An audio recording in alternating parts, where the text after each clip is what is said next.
A penthouse suite at the Aurelian in New York costs over $25,000 a night. It's a price tag reserved for billionaires' royalty and those with secrets to keep. For tech millionaire Adrian Thorne, it was the perfect place to treat his mistress, Chloe Carter, to a weekend of forbidden luxury in Suite 1812. He believed he had planned every detail, covered every track. But he missed one crucial detail. He didn't know that his wife, Amelia Thorne, the woman whose inheritance helped build his empire, had booked the grand royal penthouse directly, silently, fatefully above them. The air in the Bentley Mulsanne was thick with the scent of expensive leather and Chloe Carter's Chanel No. 5. Outside, the rain-slicked streets of Manhattan blurred into a Monet of brake lights and neon. Inside, Adrian Thorne rested a hand on her knee, his thumb tracing idle, possessive circles on the fabric of her dress. He was a man accustomed to getting what he wanted, and for the last 6 months, what he wanted was Chloe. Nervous, Adrian asked his voice, a low, confident rumble that always seemed to calm her.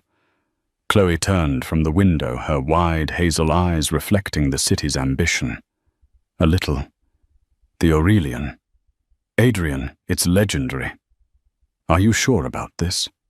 I'm sure about us, he corrected, leaning in to kiss her.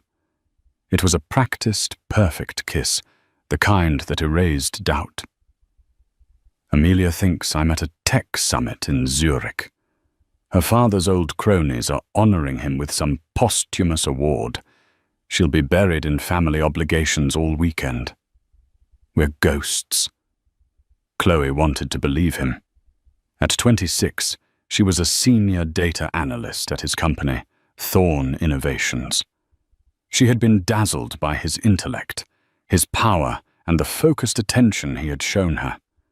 He made her feel seen in a way no one else ever had. He spoke of a future, a life beyond the sterile, passionless marriage he described with his wife Amelia, a marriage he'd claimed that was now nothing more than a business arrangement. The Bentley purred to a stop beneath the ornate green copper awning of the Aurelian Hotel. A doorman in a topcoat and white gloves materialized, opening Chloe's door as if she were royalty. The lobby was a breathtaking cathedral of commerce and comfort. A colossal crystal chandelier, rumored to have been salvaged from a Habsburg palace, dripped light onto floors of polished marble. The air hummed with the quiet, confident murmur of the truly wealthy. Adrian, ever the commander, handled everything. He didn't go to the main check-in desk. Instead, a discreetly dressed woman with a tablet met them by a marble column. Mr. Harrison, she greeted him using the alias he'd booked under.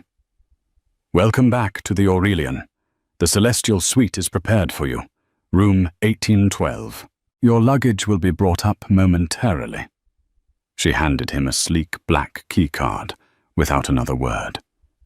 No paperwork, no IDs, no fuss. The privacy of the Aurelian's guests was its most coveted luxury. As they ascended in the private wood-paneled elevator, Chloe felt a thrill mixed with a potent dose of guilt. She had seen photos of Amelia Thorne at company galas, a woman of intimidating elegance and poise, with cool blue eyes and a pedigree that stretched back to the Mayflower.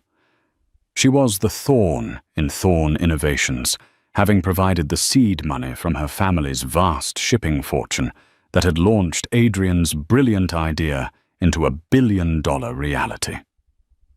What's she like? Chloe asked, the question escaping before she could stop it. Adrian's smile tightened almost imperceptibly.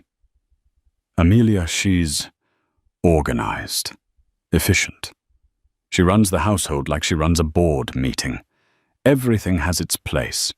Everything is scheduled. There's no room for spontaneity, for passion. He turned to face Chloe, cupping her face in his hands. With you, I feel alive. With her, I feel like I'm managing an asset." The elevator doors opened directly into the vestibule of their suite. It was less a room and more an apartment. A sprawling living area with floor-to-ceiling windows offered a jaw-dropping panorama of Central Park. A bottle of Dom Perignon was chilling in a silver bucket next to 2 flutes and a bouquet of Chloe's favorite flowers, white orchids, sat on a glass coffee table. "How did you know?" she whispered, touching one of the delicate petals. "I pay attention," Adrian said, his voice husky, as he wrapped his arms around her from behind. "I know everything about you, Chloe Carter." He began kissing her neck, and the last of her reservations melted away under the warmth of his touch and the sheer opulence surrounding them. She was living a fantasy. For the weekend, this gilded cage was hers. They made love with an urgency, fueled by the forbidden nature of their tryst. The city lights twinkling below them, like a carpet of scattered diamonds. Later, wrapped in plush hotel robes, they stood by the window, champagne in hand. To us, Adrian toasted, clinking his glass against hers. To a future where we don't have to hide. Chloe smiled, a genuine, hopeful smile. She looked out at the view, at the endless expanse of the city. She felt on top of the world, high above the noise, the judgment, the complications. She had no way of knowing that she wasn't on top of the world at all. She wasn't even at the top of the hotel. High above Suite 1812, in the grand royal penthouse that occupied the entire floor. Above them, another woman was unpacking. She too stood by a window looking down at the same park, holding not a glass of champagne, but a slim leather-bound file. Amelia Thorne was not in Zurich. She wasn't at a family function. She was here. And she was listening, not with her ears, but with a cold, calculated certainty that had been building for months.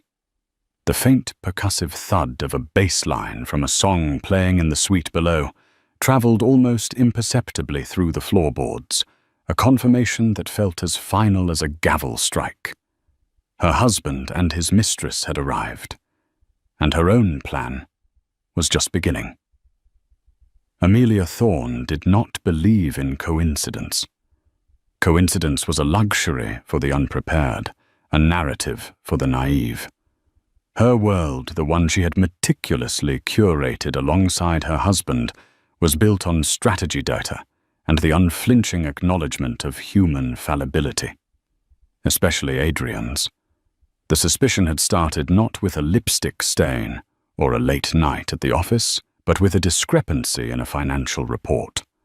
A sub-account for corporate travel and entertainment, usually predictable, had begun to show erratic, high-value expenditures. A $5,000 dinner at a restaurant Adrian despised. A charge for a suite at a boutique hotel in Soho on a night he was supposedly working late. They were small waves in a vast ocean of capital, but Amelia had built her family's fortune by charting the tides. She didn't confront him. A confrontation would only yield prettier lies, more elaborate deceptions. Adrian was a brilliant innovator, but a predictable liar. He would gaslight and deflect, making her feel paranoid and controlling. No, Amelia did not want an argument. She wanted irrefutable truth. So she had hired Marcus Thorne. He was not a gumshoe from a film noir. Thorne was a discreet, terrifyingly efficient corporate investigator who specialized in what he called asset protection and risk mitigation for high-net-worth individuals. He was a ghost with a camera and access to systems that made privacy a quaint, outdated notion. For 2 months, Marcus fed her a steady stream of information. Encrypted emails would arrive at 3 a.m., containing photos, locations, and timelines. The subject of his investigation: Chloe Carter. Amelia learned everything. She knew Chloe's coffee order, her student loan debt, the name of her cat. She saw photos of her, laughing with Adrian in a secluded corner of a wine bar, of them holding hands during a walk along the Hudson, of a kiss shared in the back of his Bentley.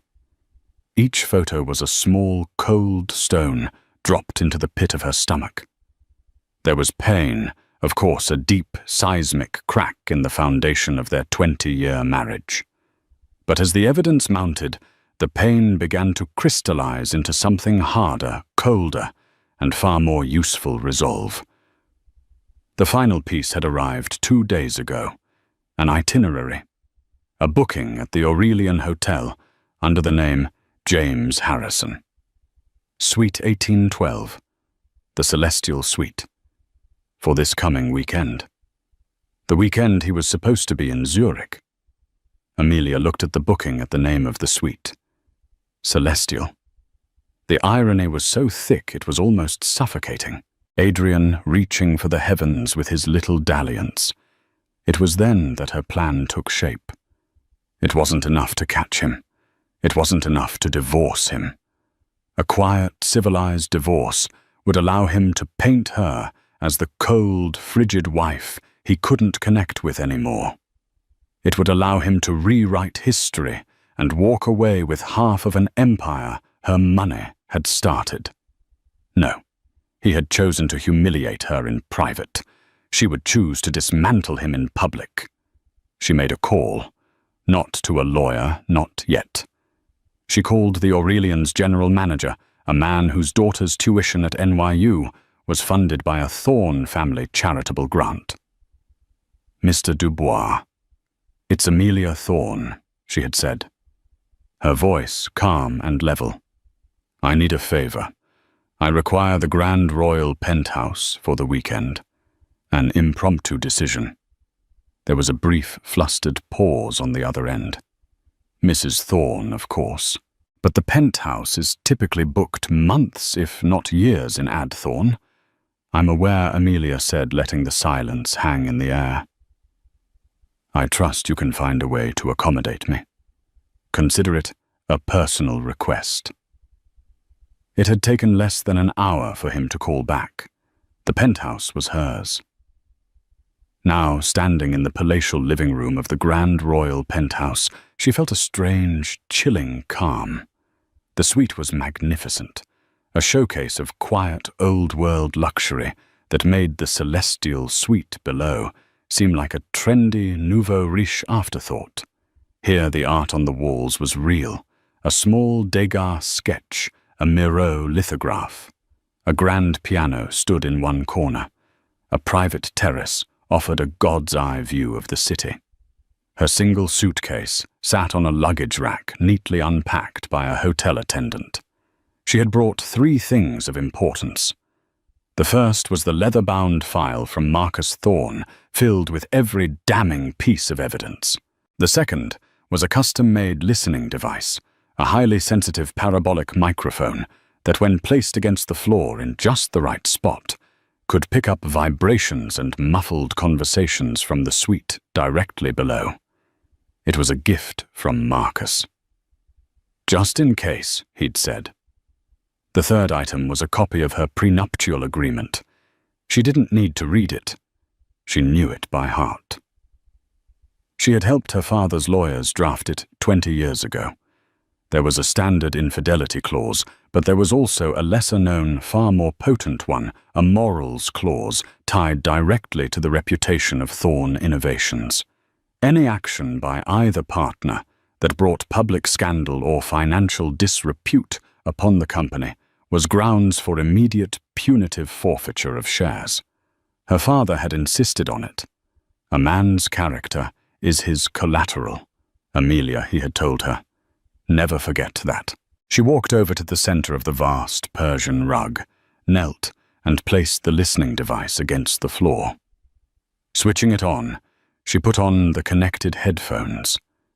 At first, there was only static. Then a faint beat emerged. Music. A pop song she didn't recognize. Then a clearer sound, the high, bright peal of a woman's laughter. Chloe's laughter. It was a sound full of joy and abandon. A single hot tear escaped her eye and traced a path down her cheek. She did not wipe it away. She let it fall. It was the last tear she would allow herself to shed for Adrian Thorne. The grief was real, but it was now a fuel. She took off the headphones. She didn't need to hear any more. They were here. They were happy. They were living in a fantasy world built on her money and his lies. Amelia stood up, her posture ramrod straight. She walked to the wet bar, ignoring the chilled champagne. She poured herself a small glass of Macallan 25 neat. She took a slow, deliberate sip, the fiery liquid a stark contrast to the ice in her veins.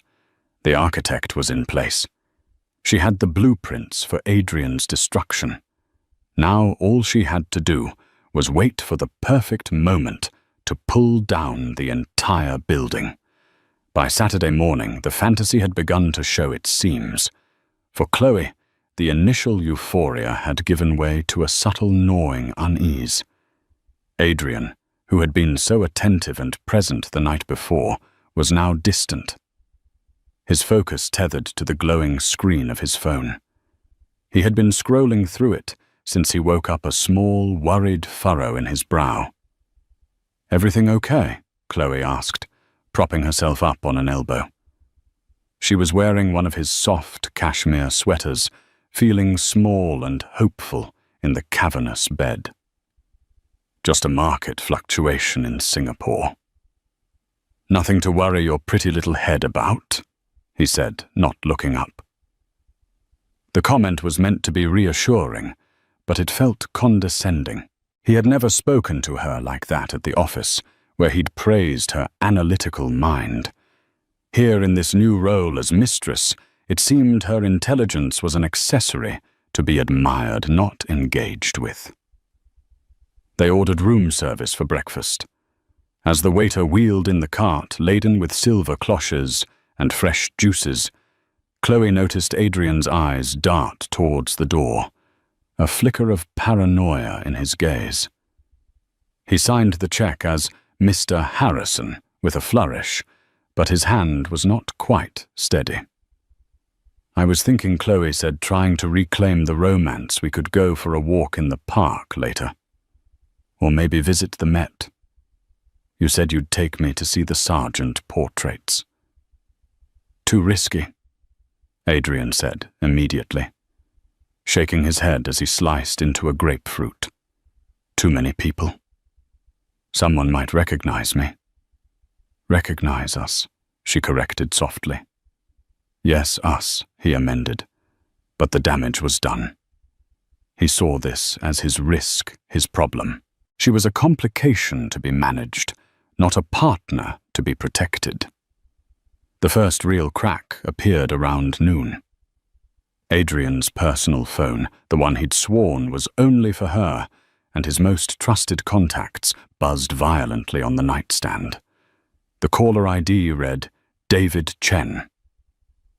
"I have to take this," Adrian said, his tone clipped. He walked into the massive marble bathroom and closed the door, but the soundproofing in the suite was not as absolute as he thought. Chloe could hear the strained tenor of his voice.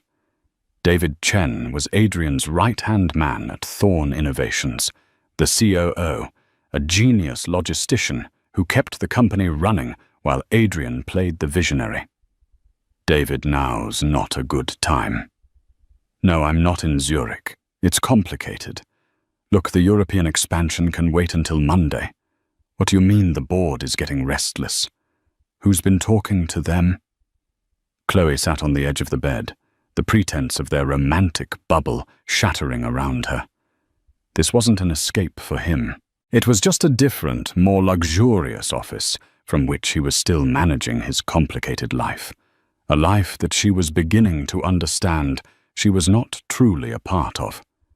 She was a secret, a diversion, a weekend getaway. When Adrian emerged from the bathroom, his face was pale. The charm was gone, replaced by a raw, stressed out frustration. "Problems at work?" Chloe asked gently. "Nothing I can't handle," he snapped, then immediately softened his tone. "I'm sorry, darling. It's just a lot of pressure. This deal in Europe is make or break." He ran a hand through his hair. "Let's just stay in. We can watch movies, order whatever we want. Just you and me. The world can wait." But the world was already creeping in. He tried to feign relaxation, but he checked his phone every 5 minutes. He poured them more champagne, but his laughter was forced. Chloe felt a growing sense of claustrophobia. The magnificent suite now felt like a key, its floor-to-ceiling windows, showing her a world she couldn't be a part of with him. She found herself thinking about Amelia again. What was she really like? Adrian painted her as a cold, calculating woman, but she was also the co-founder of his empire. A woman like that didn't get where she was by being a passive bystander. The story Adrian had constructed about his marriage was starting to feel edited, a narrative crafted for a specific audience, her. The breaking point came in the late afternoon. They were in the living area, a classic film playing unheeded on the massive screen. Adrian's phone buzzed again. This time it was an email. He glanced at the screen, and all the color drained from his face.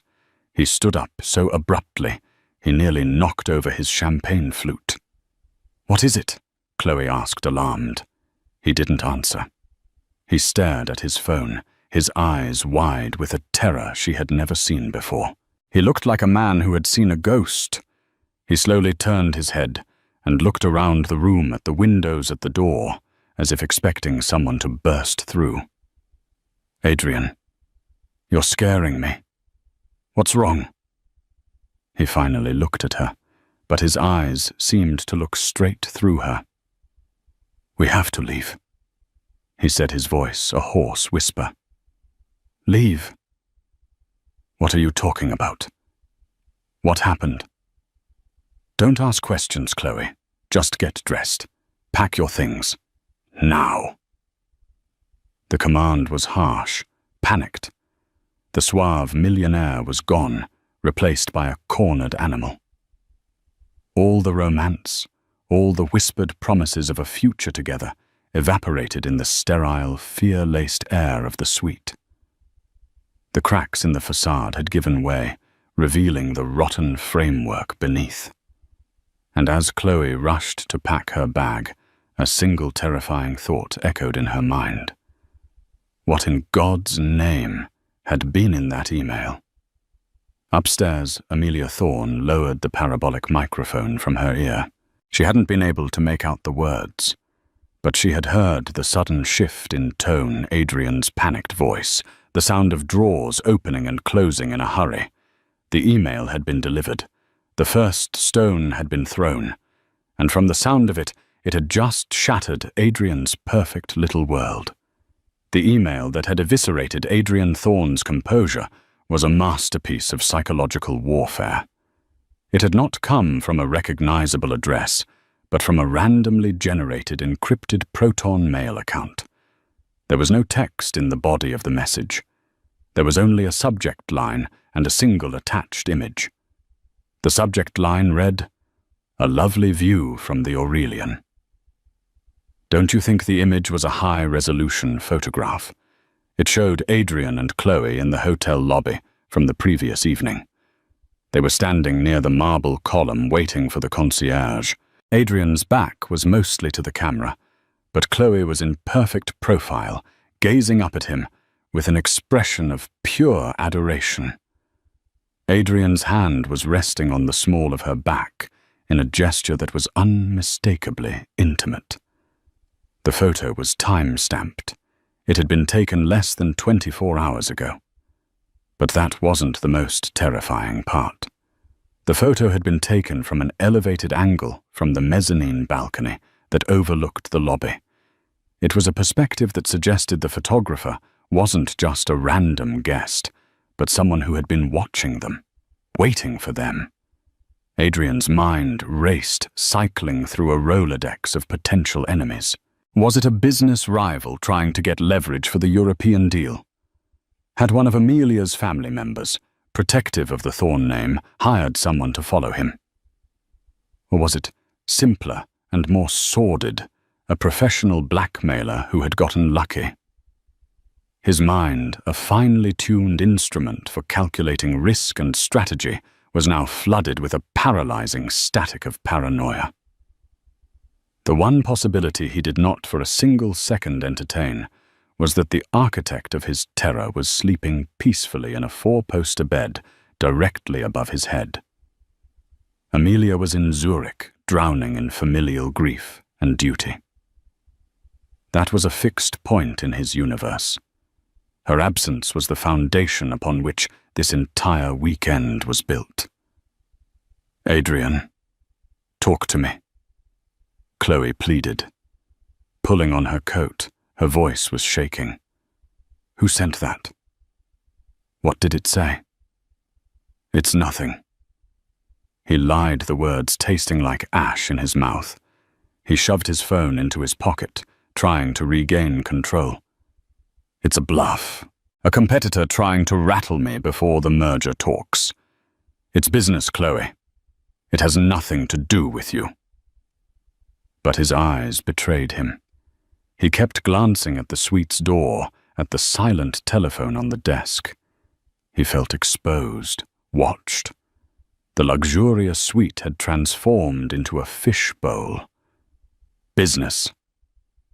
Chloe shot back her fear, turning to anger. "You looked like you saw a ghost. You told me to pack to run.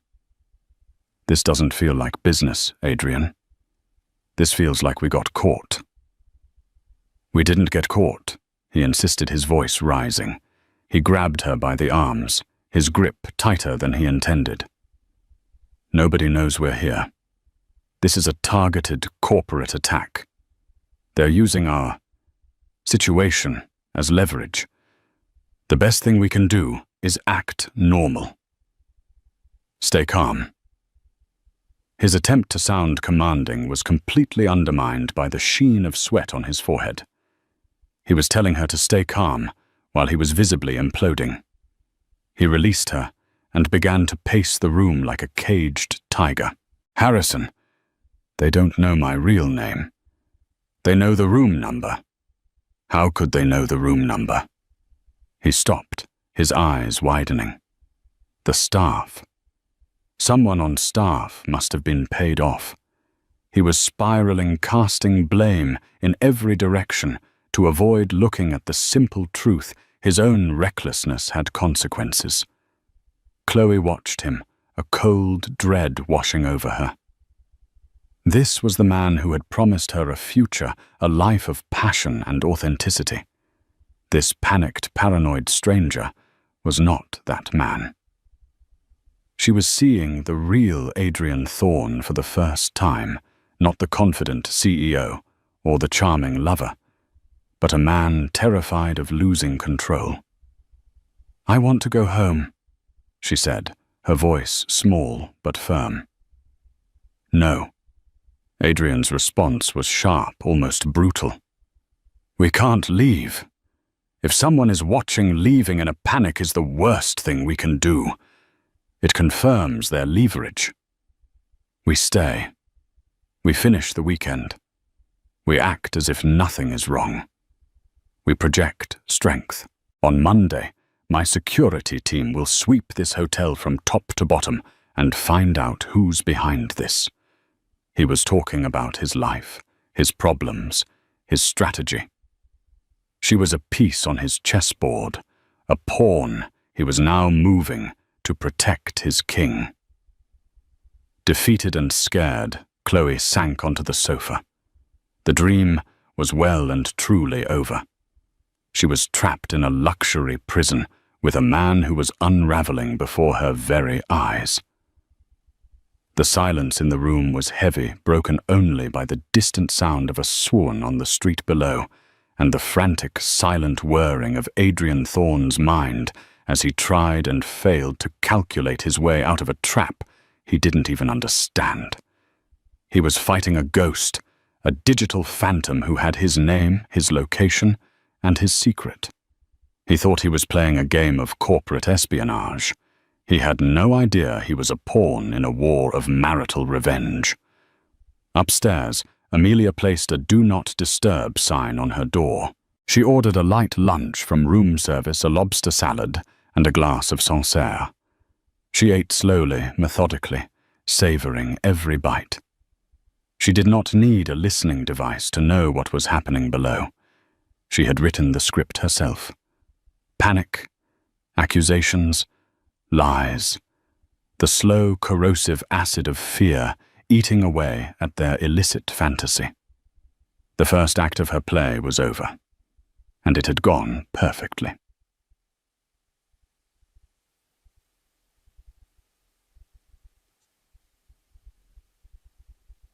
Part 5. The Unraveling. The next 24 hours were a slow-motion descent into psychological hell. Adrian's attempt to project strength was a catastrophic failure. He was a prisoner in his own gilded getaway, and his paranoia poisoned every moment. He drew the heavy blackout curtains, plunging the suite into a perpetual gloomy twilight. He forbade Chloe from opening the door, insisting that all communication go through him. When room service arrived, he would peer through the peephole for a long minute before cautiously cracking the door open, his body blocking the view into the room. He made a series of frantic, whispered phone calls to his head of security, a gruff ex-Mossad agent named Avi, and to his lawyer. Chloe could only catch snippets of the conversations, a complete digital sweep. "I want to know who has access to the guest manifest." "No, I can't tell you why. Just find them, Avi." Yes, it's a level 10 priority. He was trying to treat a wound of the heart with the tools of corporate warfare. He was searching for hackers and spies, for moles and blackmailers. His mind, so brilliant at identifying market vulnerabilities, was completely blind to the emotional betrayal he himself had authored. For Chloe, the fear had begun to curdle into a cold, hard resentment. She was no longer a participant in a romance. She was collateral damage in Adrian's crisis. He barely spoke to her, and when he did, it was with the distracted air of a general issuing orders to a subordinate. On Saturday evening, he tried to salvage the situation with a grand gesture. He had the hotel set up a private extravagant dinner in the sweet lobster steak and a bottle of wine that probably cost more than her rent. But the atmosphere was funereal. Adrian just pushed the food around his plate, his eyes constantly darting towards his phone, which he had placed face down on the table like a dormant grenade. "I'm sorry this weekend has been complicated," he said, his attempt at an apology sounding more like a CEO's press release. "Is that what this is? Complicated?" Chloe asked, her voice dangerously quiet. "It feels more like a hostage situation." "Don't be dramatic, Chloe." "Dramatic?" Her voice cracked. "I'm trapped in a hotel room with a man who is having a nervous breakdown because of a single email. You won't tell me what's happening. You won't let me leave. You told me this weekend was about us, but the second things get difficult, us disappears. It's all about you, your company, your secrets. You don't understand the kind of pressure I'm under." He shot back, his voice rising. "Everything I've built is on the line. Everything we've built."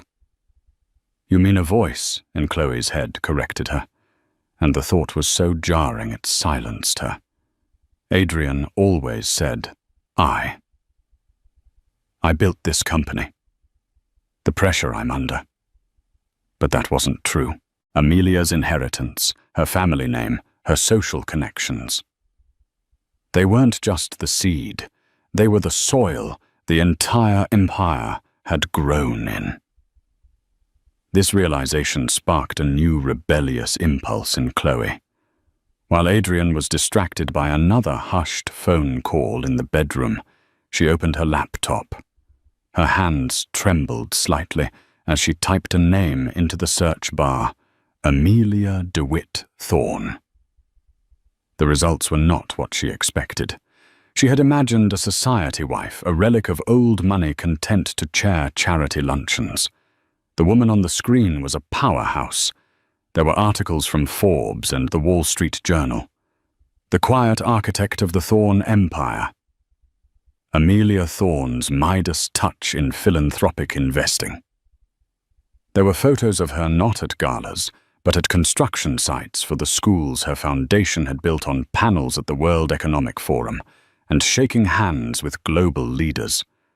Her eyes in the photos were not cold, but fiercely intelligent, sharp and focused. She radiated a quiet, formidable competence that made Adrian's blustering charm seem flimsy and theatrical in comparison. Chloe scrolled deeper, a knot of ice forming in her stomach. She found articles about their marriage society pieces from years ago. They were described as a power couple, a perfect fusion of old money and new tech. She read about Amelia's background, her degree in art history and economics from Yale, her position on the board of Thorne Innovations. A position on the board. Adrian had told her Amelia had no interest in the business, that she found it vulgar. Another lie. Everything he had told her about his wife was a lie. He hadn't just edited the story. He had fabricated it from whole cloth. He had painted Amelia as a weak, detached woman to make himself seem like a trapped victim and to make Chloe feel like his savior. The truth was sickeningly clear. Amelia Thorne was not the cage. She was the co-architect of the castle. Chloe felt a wave of profound shame wash over her. She wasn't a romantic heroine rescuing a misunderstood genius. She was a cliché. The younger woman, the office subordinate, a temporary distraction for a powerful man having a midlife crisis. She had allowed herself to be blinded by luxury and flattery, ignoring the glaring red flags because the fantasy was so intoxicating. She closed the laptop, the soft click echoing in the silent suite. The man in the next room was not her partner. He was her boss, a liar and a cheat. And his wife was not a woman to be trifled with. A new kind of fear took root in Chloe's heart. It was no longer a fear of being caught. It was the fear of what a woman like Amelia Thorne would be capable of if or when she discovered the truth. Chloe suddenly felt an overwhelming urge to get as far away from Adrian Thorne and his web of lies as possible. She looked at the door, her gilded cage, and for the first time she began to formulate a plan of her own. She just needed a way out. On Sunday morning, the atmosphere in Suite 1812 was thick with unspoken truths. Adrian was exhausted, his paranoia having burned through his reserves of energy. He had finally succumbed to a restless sleep, his phone clutched in his hand like a talisman. Chloe, however, had been awake all night, her mind racing. The illusion was shattered. She saw Adrian for what he was, and she saw herself for the fool she had been. Her primary emotion was no longer fear, but a simmering, righteous anger. Anger at Adrian for his deception, and at herself for her gullibility. She needed to get out. But Adrian's command not to leave had been absolute. A direct confrontation would be explosive and unpredictable. She needed an opportunity, a moment of distraction. It came in the form of a call from the hotel spa. "Good morning, Ms. Carter," a polite voice chirped. "This is a courtesy call to confirm your 10 a.m. appointment for the rejuvenation package at the Aurelian Spa." Chloe froze. She hadn't made any appointment. "I think you have the wrong person. The appointment was made for you, ma'am. A gift from Mr. Harrison. A gift. A transparent, pathetic attempt by Adrian to placate her after their fight the night before. He must have arranged it yesterday before the world came crashing down. An idea desperate and daring began to form in Chloe's mind. This was her chance. Yes, of course, Chloe said, her voice smooth and collected. Thank you for the reminder. I'll be down at 10. She dressed quietly, choosing a simple, elegant pantsuit. It felt like armor. When Adrian stirred, she was ready. I'm going down to the spa. She announced her tone, leaving no room for argument. You booked it for me. Remember. Adrian looked flustered, having clearly forgotten. Chloe. I don't think that's a good idea. I have been locked in this room for 36 hours. Adrian, she said, her voice like ice. I am going. If your blackmailer wants to take a photo of me in a bathrobe, let them. Frankly, I don't care anymore. This is your mess. I'm going to get a massage. Before he could protest further, she walked out, closing the door firmly behind her. The freedom of the hotel hallway was intoxicating. The Aurelian Spa was an oasis of tranquility, all muted lighting, trickling water, and the scent of eucalyptus. After changing into a robe, she was led to a quiet, private waiting lounge to await her therapist. The lounge was empty, save for one other woman, sitting in a high-backed armchair, calmly reading a book. The woman looked up as Chloe entered, her blue eyes clear and assessing. She was impossibly elegant, even in a simple white robe. Her posture was perfect, her silver blonde hair pulled back in a chic, effortless chignon. It was Amelia Thorne. Chloe's blood ran cold. Her heart hammered against her ribs. This was impossible. A cosmic, terrifying coincidence. She wanted to turn and run, but her feet were rooted to the floor. Amelia closed her book, placing it on the table beside her. She gave Chloe a small, serene smile that did not reach her eyes. Chloe Carter, I presume. Please sit down. Don't be alarmed. This is not a chance encounter. Chloe's mind went blank. She sank into the armchair opposite Amelia, her body moving on autopilot. You're supposed to be in Zurich.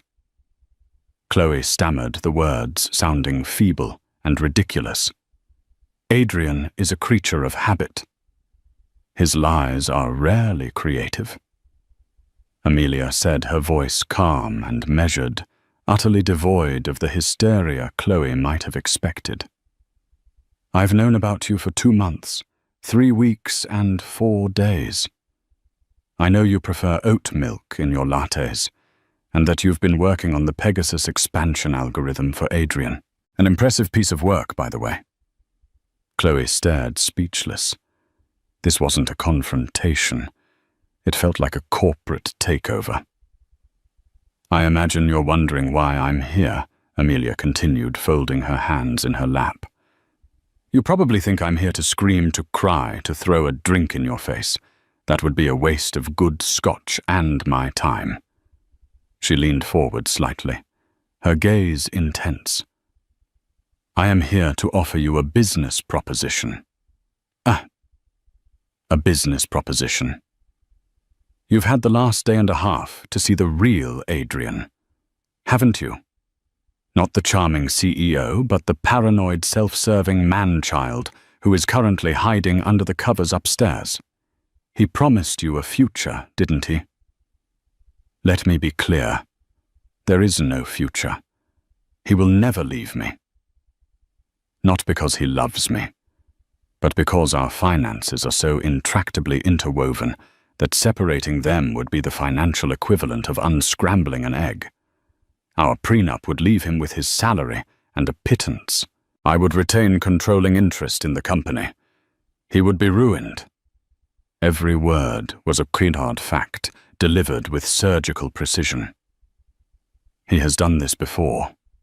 Chloe, Amelia added a flicker of something not pain but weariness in her eyes. You are simply the latest in a series of distractions. The difference is this time he got sloppy. This time he used company funds. Amelia slid a thin tablet across the table. On the screen was a spreadsheet.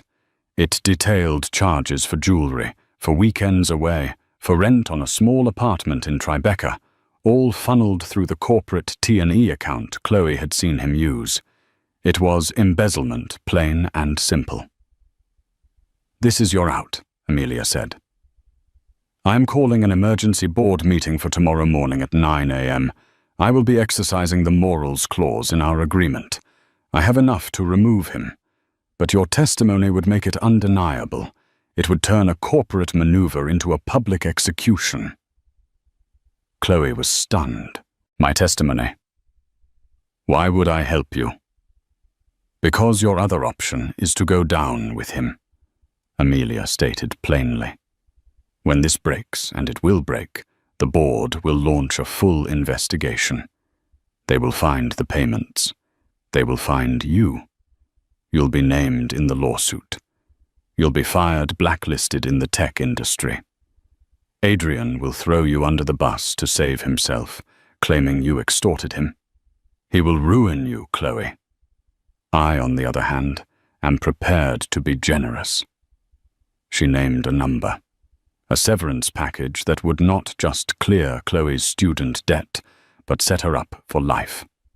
Sign a non-disclosure agreement and provide a sworn statement to my lawyer detailing Adrian's use of company resources to facilitate your affair.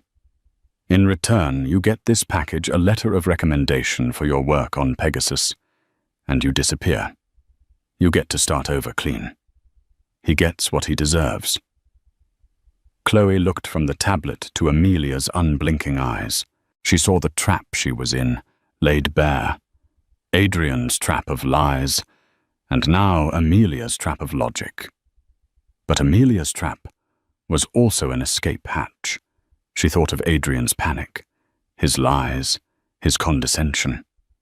She thought of the formidable woman sitting before her, an architect of vengeance who wielded facts and figures like weapons. There was no contest. "What do you need me to do?" Chloe asked, her voice steady for the first time in days. A slow, satisfied smile finally touched Amelia Thorne's lips. It was the smile of a chess master who has just said, "Checkmate." "First," Amelia said, picking up her book, "you go back upstairs and you enjoy the rest of your weekend. Let him think he's still in control." Returning to Suite 1812 was the most difficult performance of Chloe's life. She had to feign a relaxed post-spa glow, masking the adrenaline coursing through her veins. The power dynamic had shifted entirely. She was no longer Adrian's pawn. She was Amelia's knight. Feeling better, Adrian asked, relieved to see her return without incident. "Much," Chloe said, giving him a placid smile. "You were right. It was silly to be so worried." For the rest of the day, she played the part of the mollified mistress. She allowed him to believe his pathetic attempt at a spa day had worked. She watched movies with him, let him hold her hand, and listened to his renewed hollow promises about their future. Every word from his mouth was now transparently false, and it took all her willpower not to laugh in his face. He was a condemned man, enjoying his last meal, and he had no idea. That evening, Chloe received a text from an unknown number. 8:45 a.m. Tomorrow. Black car waiting on 58th Street. My lawyer's name is Arthur Jennings. He will have your statement ready to sign. Be ready. The next morning, Chloe dressed with meticulous care. As Adrian showered, she packed her small bag. When he emerged, wrapped in a towel, she was standing by the door. "I'm heading out early," she said, her voice breezy. "A friend of mine is in town, and I promised I'd meet her for breakfast before she flies out. It was a weak lie, but his mind was already on the battles he expected to fight at the office. "All right," he said, distracted. "I'll call you later this afternoon once I've sorted out this mess." He leaned in to kiss her, but she turned her head, so his lips landed on her cheek. "Have a good day at the office, Adrian," she said. The words were laced with an irony so profound it was almost painful. She walked out of Suite 1812 without looking back. She did not take the main elevator. Following Amelia's texted instructions, she took a service elevator down to the ground floor, bypassing the lobby entirely and emerging onto a side street. The black car was waiting exactly where promised. An hour later, Adrian Thorne walked into the main boardroom of Thorne Innovations on the 50th floor of their midtown skyscraper. He had been summoned by an urgent, non-negotiable email from Amelia's assistant. He assumed it was about the European deal David Chen had been panicking about. He was ready for a fight armed with projections and market analysis. He was not prepared for what he saw. The entire board was present, their faces grim and unreadable. His partner, David Chen, sat at the far end of the table, refusing to meet his eye. And at the head of the table in his chair sat Amelia. She looked radiant, dressed in a sharp navy blue power suit. She was the picture of calm authority. "Adrian." "Thank you for joining us," she said, her voice echoing slightly in the silent room. "Please take a seat." The only empty chair was one usually reserved for junior executives halfway down the table. Humiliated, he sat. "We're not here to discuss the European expansion," Amelia began, her voice cutting through the tension. "We're here to discuss a serious breach of corporate governance and the flagrant misuse of company assets." On the massive screen at the front of the room, where Adrian expected to see a stock chart, an image appeared. It was the photo from the hotel lobby. Then another. And another. A slideshow of his entire affair with Chloe Carter, curated by Marcus Thorne. Whispers and shocked murmurs filled the room. Adrian shot to his feet. "What is the meaning of this? This is a private matter. It has no place. It became a corporate matter." "Adrian." Amelia interrupted, her voice like steel when you started funding it with corporate money. The slideshow changed to a spreadsheet. It was the same one Amelia had shown Chloe. Line by line, it detailed every expenditure.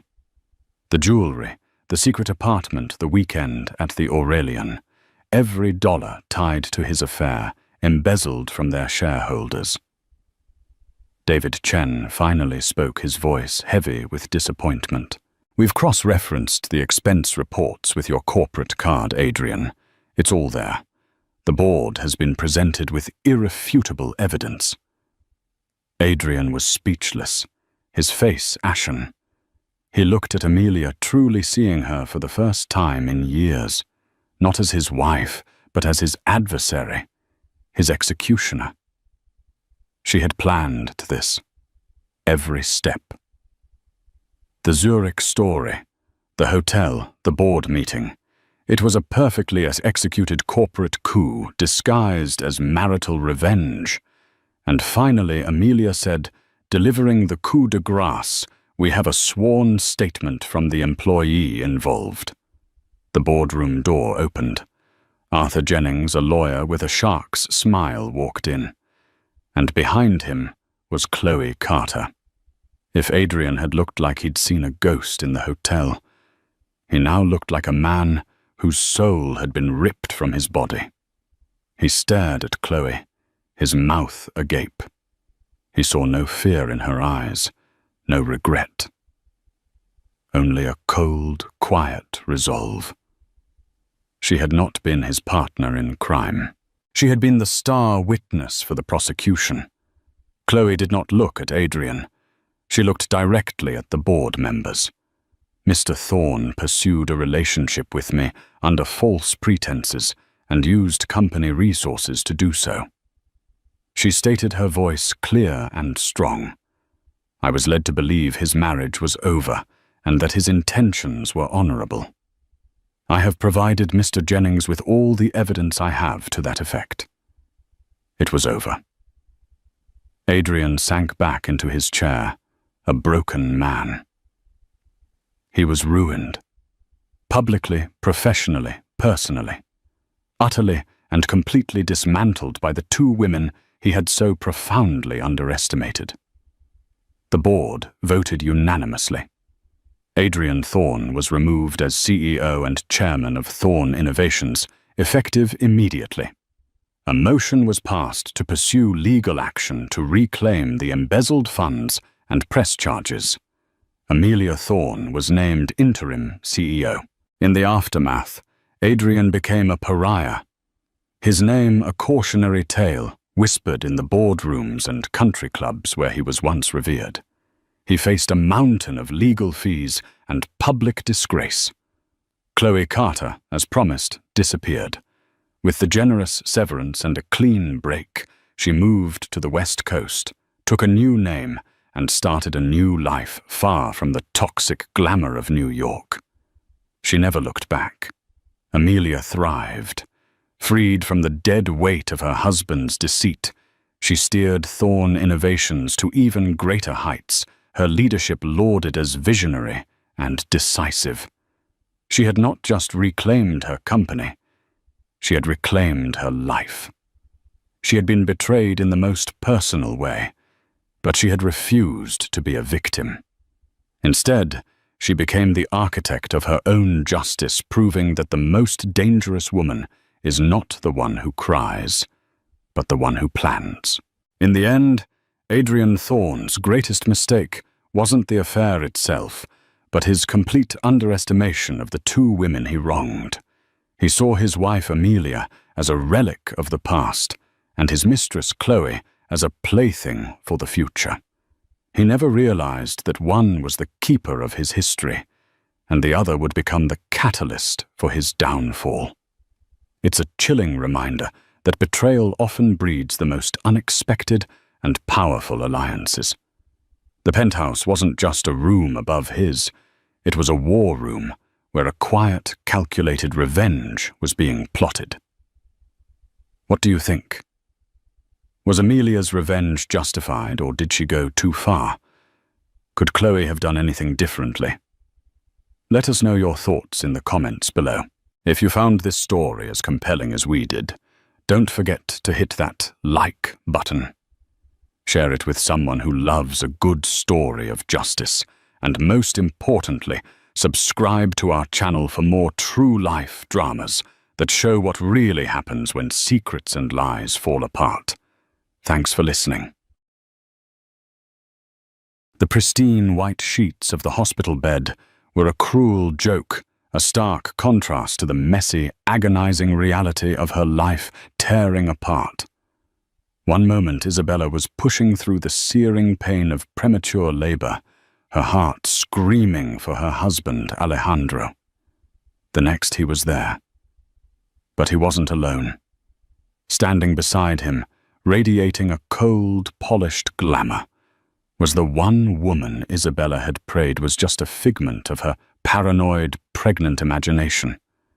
And as her world crumbled, a single devastating question hung in the air, a question that would be answered by a DNA test, a test that would either validate her deepest love or confirm her darkest betrayal, changing everything forever. Isabella's life was by all external measures a modern-day fairy tale. She lived in a sprawling glass-walled mansion nestled in the most exclusive enclave of the city, a home that boasted panoramic views and an infinity pool that bled into the horizon. Her wardrobe was a curated collection of runway couture, her social calendar a whirlwind of philanthropic galas and exclusive art openings, And at the center of it all was Alejandro Morales, her husband. Alejandro was a titan of industry, a self-made millionaire who had built a tech empire from the ground up. He was devastatingly handsome, with eyes the color of dark honey, and a smile that could disarm world leaders and melt Isabella's heart in equal measure. They had met 5 years ago at a charity auction, a chance encounter that felt like kismet. He had pursued her with a single-minded intensity that left her breathless, showering her with affection, respect, and a love so profound it felt like the safest harbor in the world. Their marriage had been passionate, a true partnership. He valued her opinion on everything from business acquisitions to the thread count of their linens. She, in turn, was his confidant, his sanctuary from the cutthroat world he navigated. When she told him she was pregnant 9 months ago, he had wept with joy, lifting her into his arms and spinning her around in their sun-drenched living room, promising their child a life of boundless love and opportunity. For the first 6 months of her pregnancy, that promise held true. Alejandro was attentive doting. He'd rush home from the office for her doctor's appointments, massage her swollen feet for hours, and talk to her growing belly, telling his unborn child stories of the adventures they would have. Isabella had never felt more cherished, more certain of her happiness. But then a subtle shift occurred, a change in the atmosphere as imperceptible as a barometric drop before a storm. It started with the late nights. Closing a big deal, mi amor, he'd murmur, his voice weary over the phone. Then came the weekend trips, sudden and non-negotiable. Investor meetings in Singapore, he'd explain, his kiss a fleeting brush against her cheek as he left. The distance wasn't just physical. The easy intimacy they shared began to fray at the edges.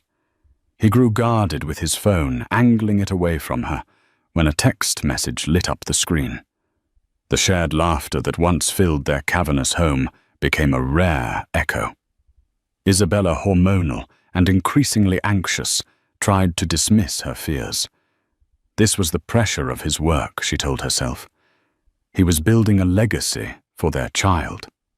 To doubt him felt like a betrayal in itself. Yet the gnawing unease persisted. She started noticing a new scent on his suits, a faint floral perfume that was decidedly not hers. She saw a credit card statement with a charge for a lavish dinner at a restaurant they had never been to together. When she gently questioned him, he became defensive, his voice taking on a hard edge she'd never heard before. "Are you questioning my loyalty?" Isabella. After everything he'd asked, his eyes flashing with a mix of anger and hurt that made her instantly retreat, apologizing for her insecurity. The name Sophia Reyes first entered her consciousness as a whisper on the society pages. A rising starlet, an actress with smoldering eyes and a reputation for being as ambitious as she was beautiful. Alejandro's company had recently signed a major endorsement deal with her. "She's the new face of our brand," he'd explained dismissively when Isabella saw a picture of them together at a press event, his arm firmly around Sophia's waist. They looked for all the world like a couple. Isabella spent the final weeks of her pregnancy in a state of quiet torment, her days a hollow performance of the happy, expectant mother. She decorated the nursery in shades of cream and soft blue. Her hands assembling a crib, she prayed her husband would one day stand beside, with love not duty. She smiled at the baby showers her friends threw, accepting gifts with a gratitude that felt like a lie. Every night she lay in their king-sized bed, the space beside her feeling more like a chasm, and prayed that the birth of their child would be the miracle that would bring her Alejandro back to her. She didn't know that the birth would indeed bring a revelation. But it would be far from the miracle she was hoping for. It would be the beginning of the end. The first pang of pain was sharp and sudden, a fierce clenching deep in her abdomen that stole her breath. Isabella gasped, her hand flying to her belly. It was 2 weeks before her due date. It was too soon. She tried to breathe through it, telling herself it was just another Braxton Hicks contraction, another false alarm. But then another came stronger this time, a relentless wave that brought her to her knees on the cold marble floor of the foyer. Panic, cold and sharp, pierced through the pain. This was real. This was happening. Her first instinct was to call Alejandro. Her hands trembled as she fumbled for her phone. His name at the top of her recent calls. It rang once, twice, then went straight to voicemail. The person you are trying to reach is unavailable. Please leave a message. Alejandro. It's me. She choked out, her voice a ragged whisper between contractions. The baby. It's coming. I'm going to the hospital. Please, please meet me there. I need you. She tried again. Voicemail. And again. Voicemail. The automated voice was a cold, indifferent sentinel guarding the man who had promised to move mountains for her. Despair warred with the urgency of the moment. With a surge of adrenaline, she called her driver, her voice miraculously steady as she gave him the address. The Clínica Universidad de Navarra in Madrid. The private hospital Alejandro had insisted upon, renowned for its state-of-the-art maternity ward and its discretion for high-profile clients. The drive through the city was a blur of traffic lights and horns, each sound amplifying the frantic rhythm of her heart. The contractions were coming faster now, a merciless tide pulling her under. The hospital staff was waiting, alerted by her call. They whisked her into a private birthing suite, a room that looked more like a luxury hotel than a medical facility with soft lighting and sweeping city views. But its opulence only made her feel more alone. Nurses with kind, professional faces hooked her up to monitors, their soothing words, a distant buzz against the roar of her fear. Where was he? Hours bled into one another. Each contraction was a mountain she had to climb alone. She clutched the cool metal of the bed rail, her knuckles white, her body screaming for relief, her heart screaming for her husband. The nurses offered sympathetic glances. "Have we managed to reach your husband, Mrs. Morales?" one asked gently. Isabella could only shake her head, the shame and fear a toxic cocktail in her throat. And then, just as she felt she was losing her grip, the door to her suite swung open. For a heart-stopping second, relief flooded her. He was here. Alejandro stood in the doorway, his tailored suit slightly disheveled, his hair looking like he'd run his hands through it 100 times.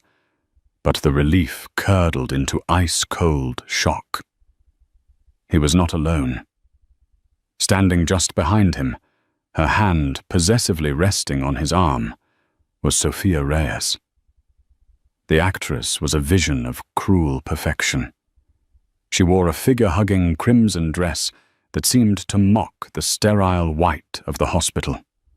Her makeup was flawless, her dark hair cascading over her shoulders in a perfect wave. She surveyed the room with an air of bored amusement. Her eyes, when they finally landed on Isabella in the bed, held a glint of undisguised triumph. It was the look of a predator who had finally cornered her prey. The beeping of the fetal heart monitor seemed to grow louder, a frantic, rhythmic testament to the chaos that had just stormed into the room. Isabella stared at them, at Sophia's hand on her husband's arm, at the unapologetic way Alejandro stood there, bringing his mistress to the birth of his child. The pain of her contractions was nothing compared to the agony that ripped through her heart. The storm had not just arrived. It had made landfall directly in the center of her soul. The air in the birthing suite grew thick, heavy with unspoken betrayals and the sterile scent of antiseptic. For a long moment, the only sound was the frantic, steady beep of the monitor, tracking her baby's heartbeat, a stark counterpoint to Isabella's own, which felt as if it had shattered into 1,000,000 silent pieces. Alejandro. Isabella's voice was a fragile thread of sound, barely audible over the hum of the machines. He finally moved, detaching himself from Sophia's grasp, as if suddenly remembering where he was. He took a hesitant step forward, his handsome face a mask of conflicting emotions, guilt, frustration, and a flicker of something she couldn't name. Isabella, I came as soon as I got your message. You brought her. Isabella's gaze flickered to Sophia, who was now examining her perfectly manicured nails with a deliberate, insulting nonchalance. Isabella, now is not the time Alejandro said, his voice low, urgent. He was trying to manage the situation, to control the narrative, just as he did in his boardrooms. But this wasn't a boardroom. This was the precipice of Isabella's world. Not the time. A hysterical laugh bubbled up in her throat, raw and painful. You bring your mistress Sophia Reyes, the woman whose perfume clings to your clothes to the birth of our child, and you tell me it's not the time. Another contraction seized her, a vice of pure agony. She cried out, arching her back, the physical pain a welcome distraction from the emotional torment. A nurse rushed to her side, offering her a hand to squeeze. Isabella gripped it, her eyes never leaving Alejandro's. Sophia finally spoke, her voice as smooth and cold as polished marble. He was with me when you called, at a very important dinner. I simply insisted on coming along to offer my support. She smiled, a small, cruel curve of her lips. We wouldn't want you to be alone at a time like this. The audacity of it was breathtaking. My support. Isabella repeated, her voice shaking with rage. You have been trying to destroy my marriage for months. You are not welcome here. Get out. I'm afraid that's up to Alejandro, isn't it? Sophia's gaze shifted to him, a silent challenge. Tell her, darling. Alejandro looked trapped, a lion caught in a snare of his own making. Sophia, maybe you should wait outside, he said, his voice lacking any real conviction. No, Sophia said firmly, stepping forward. She was claiming her territory. I'm staying. Isabella needs to face reality. Our relationship isn't some sordid little affair. It's real. And frankly, after all the stress you've put him under with your condition, he needs me here. Isabella felt the blood drain from her face. Her condition, her pregnancy, the most sacred journey of her life reduced to an inconvenience, a burden. How dare you? She whispered, the words filled with a venom she didn't know she possessed. This is my child. Our child. She looked pointedly at Alejandro, her eyes begging him to say something to defend her, to defend their family. And we need to be sure of that, don't we? Sophia added quietly, the words dropping into the tense silence, like stones into a still pond. Isabella's head snapped towards her. What did you just say? Alejandro finally seemed to find his voice a harsh, defensive tone. That's enough, Sophia. But the poison had been administered. The seed of doubt, expertly planted by a master manipulator, had found fertile ground in the fractured trust between husband and wife.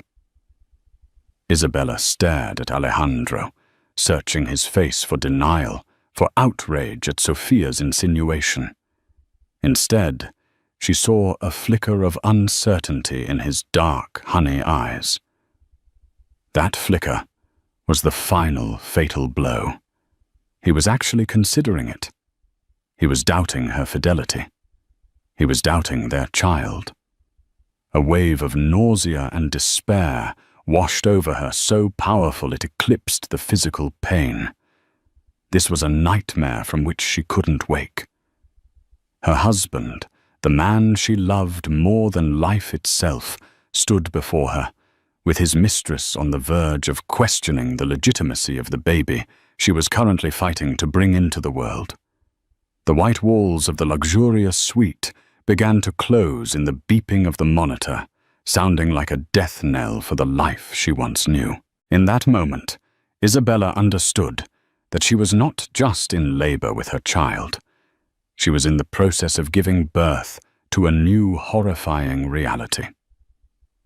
The battle of childbirth was primal and all-consuming. In the hours that followed the confrontation, the world outside of Isabella's body ceased to exist. The sharp words, the betrayal, the chilling presence of Sophia Reyes. It all faded into a distant roar, subsumed by the singular monumental task of bringing her son into the world. Alejandro remained a silent, brooding figure in the corner of the room, while Sophia, to Isabella's fury, had been permitted to wait in the private lounge adjoining the suite. Her presence was a toxic energy that seeped under the door. At 3:17 in the morning, after a final heroic push that tore a scream from Isabella's raw throat, her son was born. He was perfect. A mess of dark hair, a tiny, scrunched-up face, and a cry that was startlingly robust. When the nurse laid him on her chest, warm and slick against her skin, a wave of love so fierce, so absolute, washed over Isabella, cleansing her of everything else. This tiny, helpless being was hers. He was the one pure, untainted thing in her shattered world. She looked at his face, tracing the delicate line of his brow, his miniature nose. She saw Alejandro in him. It was unmistakable in the curve of his lips and the shape of his eyes, which were still sealed shut against the harsh, new light of the world. Tears of exhaustion, relief, and a profound, aching love streamed down her face. She named him Mateo. The door opened, and Alejandro approached the bed, his earlier defensiveness replaced by a look of stunned awe. He stared at the small bundle in Isabella's arms, his expression unreadable. For a fleeting moment, Isabella's heart dared to hope. Perhaps, seeing his son, his own flesh and blood, would shatter the spell Sophia had cast over him. He's beautiful, Isabella. Alejandro, whispered his voice thick with emotion. He reached out a hesitant hand, his fingers brushing against Mateo's soft cheek. But the moment was shattered almost as soon as it began. Sophia appeared in the doorway. Her arms crossed her expression, a careful blend of feigned warmth and clinical assessment. "Congratulations," she said, her voice dripping with insincere sweetness. "He is small." She walked closer, her gaze fixed on the baby. "It's remarkable, isn't it? How babies can look like anyone." She let the comment hang in the air before turning her perfectly painted smile on Alejandro. "Darling, now that the hard part is over, perhaps it's time to clear the air, for everyone's peace of mind." Alejandro flinched but didn't contradict her. The poison was still at work. Isabella clutched Mateo closer, a primal protective instinct flaring within her. "There is nothing to clear up," she said, her voice low and dangerous. "Oh, I think there is," Sophia countered smoothly. "A man like Alejandro needs certainty. He's building an empire, a legacy." The question of succession of lineage. It's not a trivial matter. A simple test would resolve everything. It would be a gift, really, to all of us. Isabella looked at Alejandro, her eyes pleading with him. Don't do this, Alejandro. Don't do this to us. To him. He wouldn't meet her gaze. He looked from Matteo's innocent face to Sophia's calculating one, his own a canvas of torment. The pressure from Sophia, coupled with his own wounded pride and the seeds of doubt she had so expertly sown, was too much. He was a man accustomed to data, to facts, to mitigating risk, and in his compromised state, that's what this had become, a risk to be managed. It's just a formality, Isabella, he said, finally his voice devoid of emotion. To silence any questions. We'll use the best lab. My office uses a place for corporate matters, high-level stuff. Gene Corp Diagnostics. They're discreet and foolproof. The name meant nothing to Isabella, but the words foolproof and formality felt like daggers. He had already made the decision. He had chosen doubt over faith, accusation over love. A nurse, looking deeply uncomfortable, entered with the necessary kit. A simple buccal swab from the inside of Matteo's cheek and one from Alejandro. The procedure was quick, sterile, and clinical. As the nurse gently swabbed her newborn son's mouth, Isabella felt a profound and bitter coldness seep into her bones. Her son's welcome into the world was not a celebration of love, but an evidence-gathering exercise. His very identity was being questioned before he had even been alive for an hour, all because his father had brought a viper into their lives. The results, Alejandro informed her, would be expedited. They would have the truth in 24 hours. For Isabella, it felt like a death sentence. The next 24 hours were the longest of Isabella's life. She refused to let Matteo leave her sight, holding him.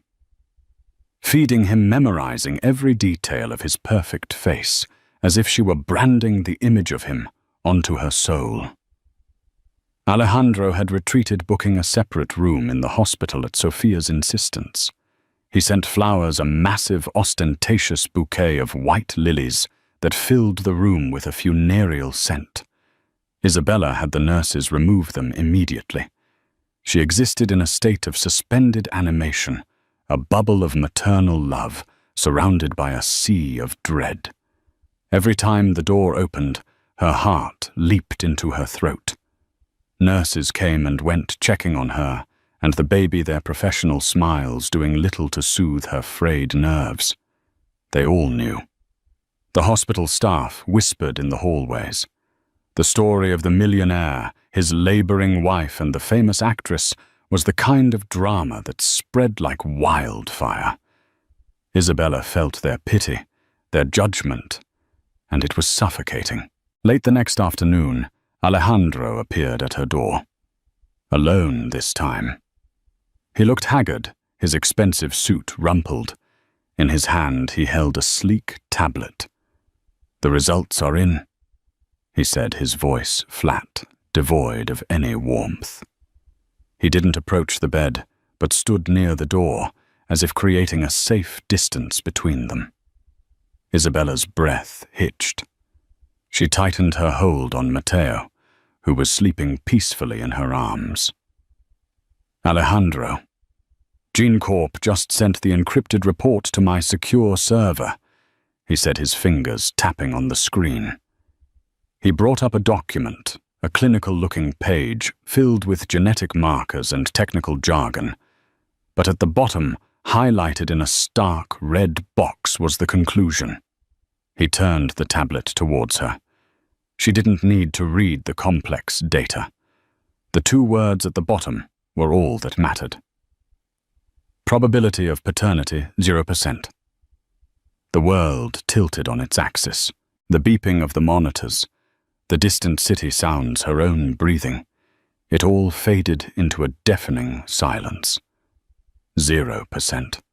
The number was an absurdity, a statistical impossibility, a lie so profound it defied comprehension.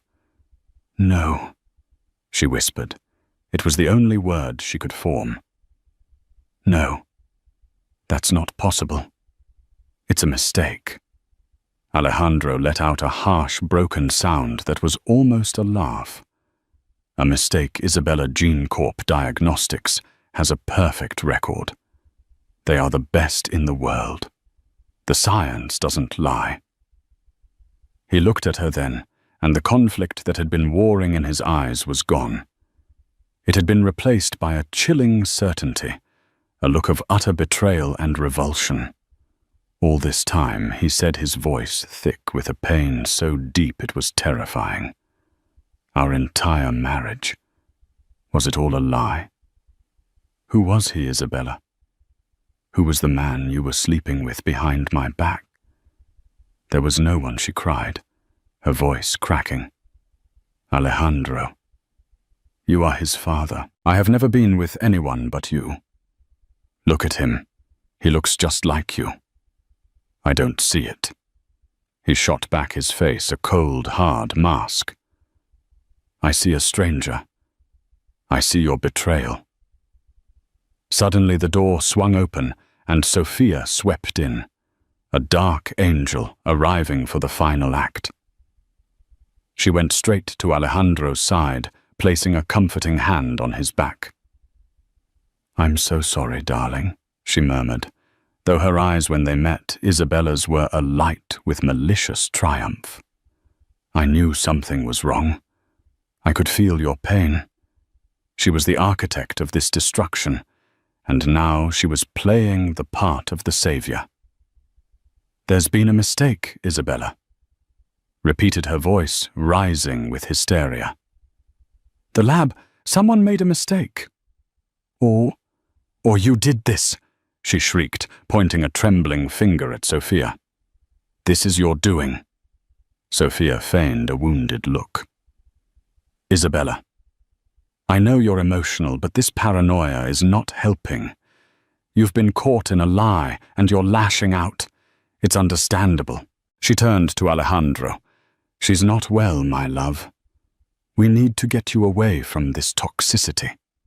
Alejandro looked at Isabella, at the woman he had once loved, now hysterical in a hospital bed, clutching a child he believed wasn't his.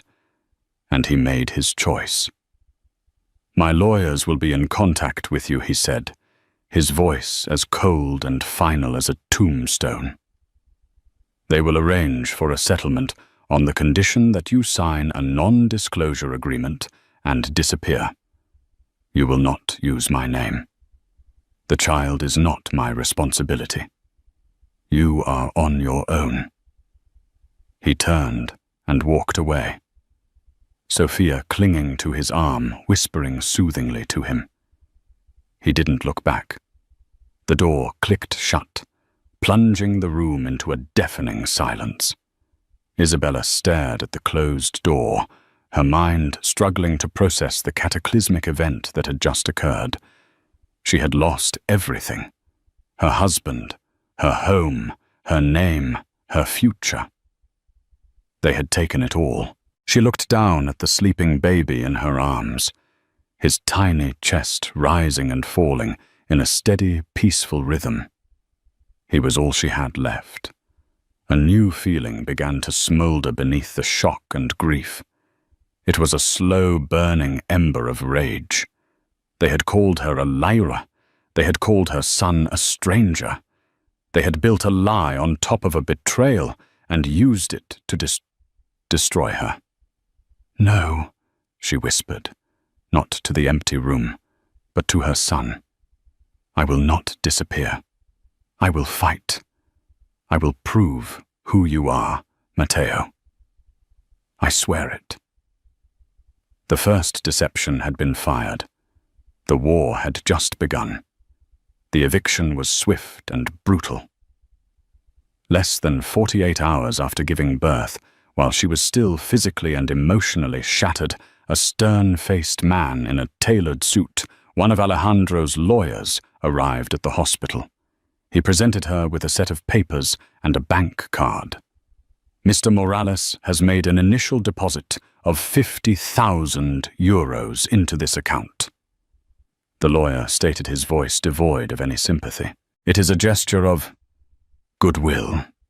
In exchange, you will vacate the premises of the Madrid estate by the end of the day. A car will be waiting to take you and the child wherever you wish to go within the city limits. He slid another document across the table. A non-disclosure agreement. Sign this and a more substantial final settlement will be discussed. Refuse and the goodwill deposit is all you will ever receive.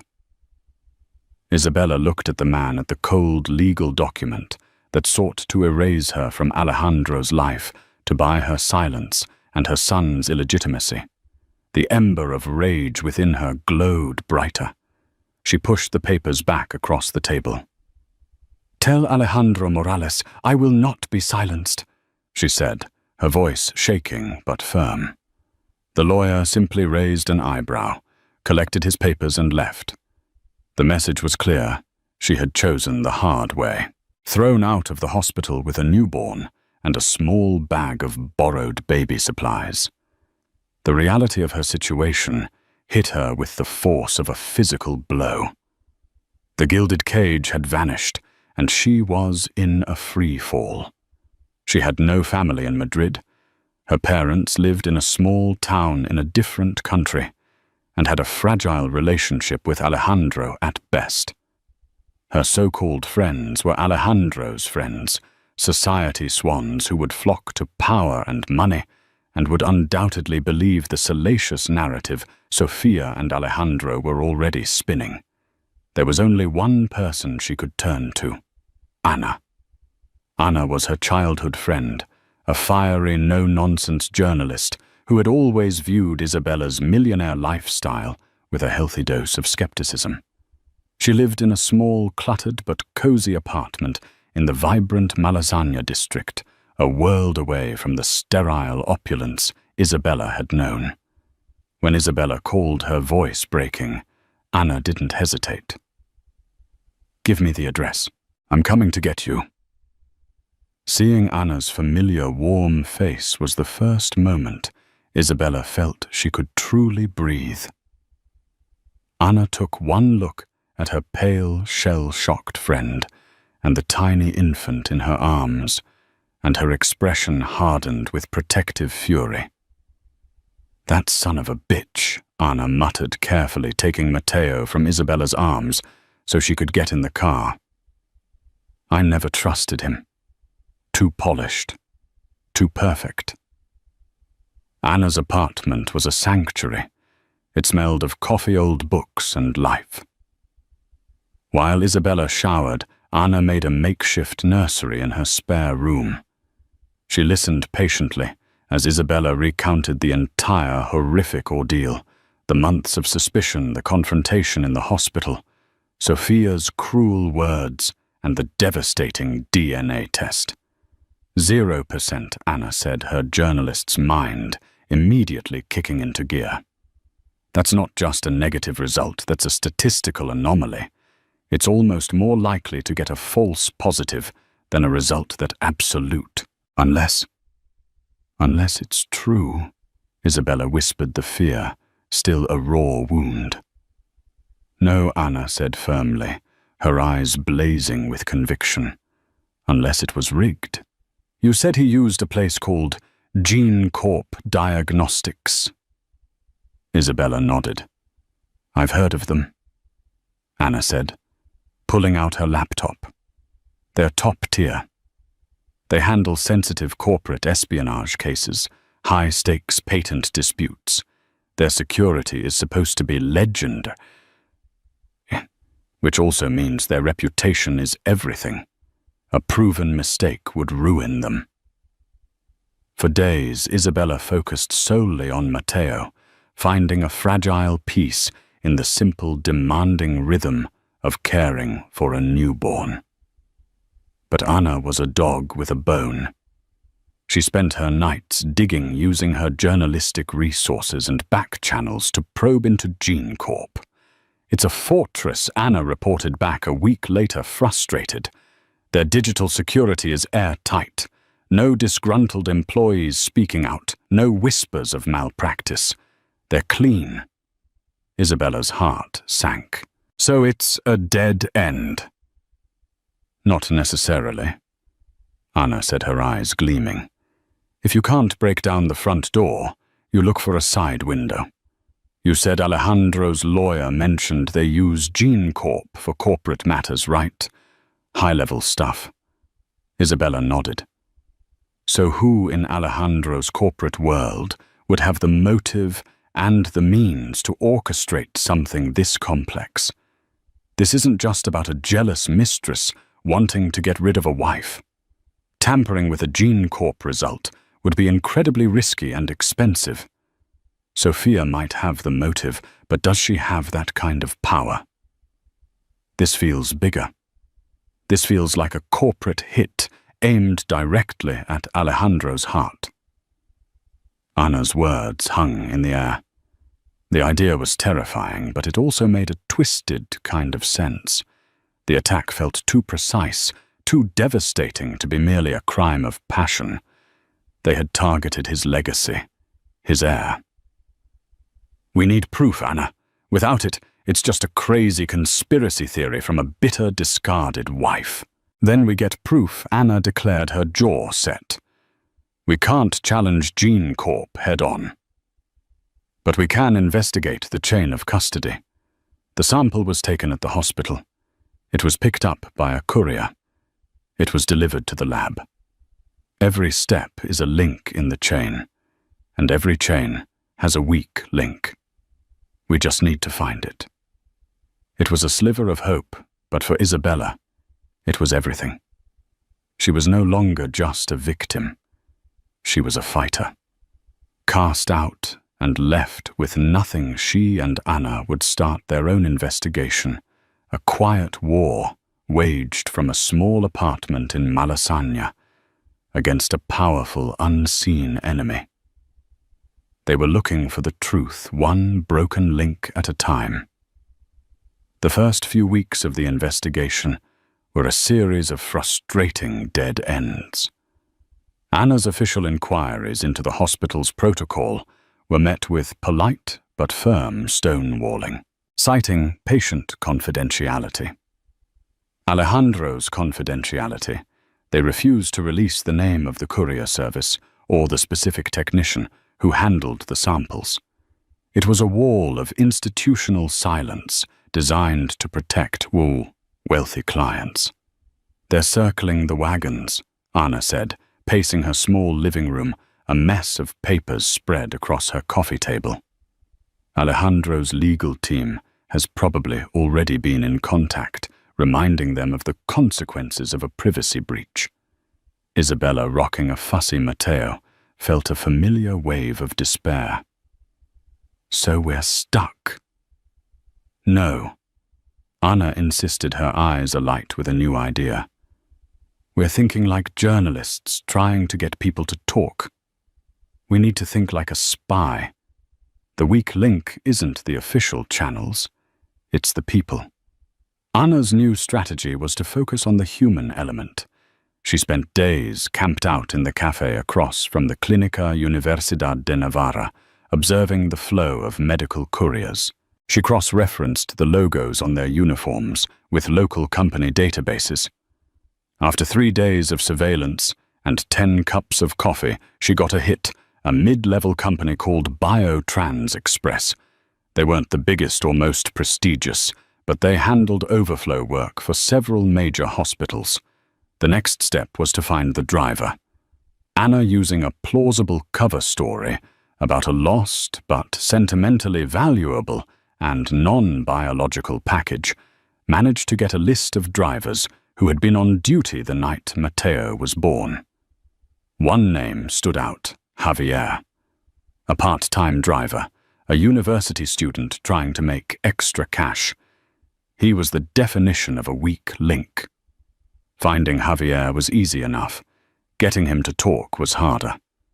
Anna and Isabella, with Matteo sleeping in his carrier, cornered him one afternoon on his university campus. He was jumpy, defensive, and denied everything. I just deliver the packages. He insisted, refusing to make eye contact. I don't know what's in them. I pick up. I drop off. That's it. But Anna was relentless. We know there was a special pickup that night. A priority run from the Clinica to Gene Corp Diagnostics. A VIP client. A pickup that was logged under unusual circumstances. She was bluffing, but it was a calculated risk. Javier's composure cracked. He paled. I don't know what you're talking about. Don't you? Isabella spoke for the first time, her voice quiet but heavy with the weight of her pain. She adjusted the carrier so Javier could see Matteo's sleeping face. That package contained the future of this little boy. It was a lie. And we think you know something about it. The sight of the baby, the raw emotion in Isabella's voice, seemed to break through Javier's fear.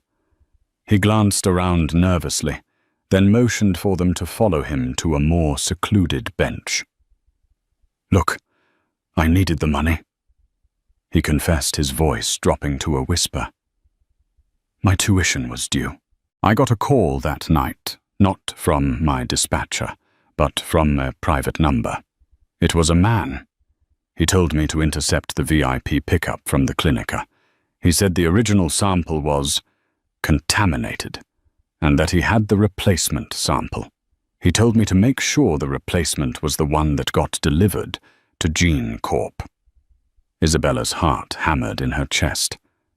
A replacement sample. Did you see the man? Javier shook his head. No. He directed me to a side street near the hospital. The package was left for me in a lockbox. It looked official, same packaging, same seals. But the original sample, I was supposed to destroy it. He paid me €5,000 just to switch the packages and keep my mouth shut. It was the smoking gun, a confession, a clear act of sabotage. Did he give you a name? Anything? Anna pressed. No name, Javier said. But his voice, it was distinctive, low, gravelly, and he mentioned a name. He said, Rivas will be pleased the matter is handled. The name hung in the air. Rivas. It meant nothing to Isabella. But when she relayed the information to Anna later that night, Anna's eyes went wide. She turned to her laptop and began typing furiously. Ricardo Rivas. Anna breathed, pulling up a series of articles. He's Alejandro's biggest rival. They've been locked in a brutal corporate war for the last 2 years over a new cellular technology patent. Rivas has a reputation for playing dirty. Very dirty. The pieces of the puzzle began to click into place, forming a picture far more sinister than Isabella could have imagined. This wasn't just about Sofia Reyes. She was likely a pawn, a beautiful, willing distraction. The real mastermind was Ricardo Rivas.